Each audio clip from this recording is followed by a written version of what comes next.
बड़े आपको बताएं, कोट छुट्टा और गिरदो नवाह में वक्फे से बारिश का सिलसिला जारी है।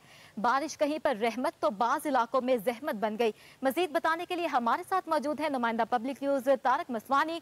जी तारक, बारिश की क्या सूरत हाल है अब?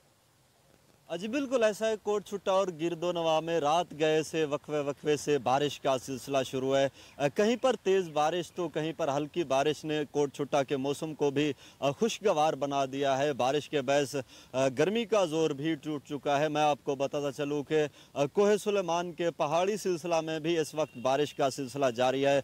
वहाँ पर भी मूसलाधार बारिश शुरू हो चुकी है, जबकि दूसरी जानिब मुख्तलिफ इलाकों में नदी में भी तुग़यानी का ख़तरा बताया जा रहा है। जारी आज की इस बारिश से कोट छुट्टा और इसके मुज़ाफ़ाती इलाकों में मौसम काफ़ी हद तक खुशगवार हो गया है और शहरी भी इस मौसम को खूब एंजॉय करते दिखाई दे रहे हैं। दूसरी जानब महकमा ज़राअत के मुताबिक जारी बारिश से कपास की फसल और दीगर फसलात को भी इस बारिश से काफ़ी हद तक फ़ायदा पहुँचेगा। जो बीमारियाँ कपास की फसल को लगी हुई थी उनका भी खात्मा होगा। अब्र रहमत को शहरी भी खूब एंजॉय कर रहे हैं। इस हवाले से कोट छुट्टा का मौसम भी काफ़ी हद तक ठंडा हो चुका है। जी।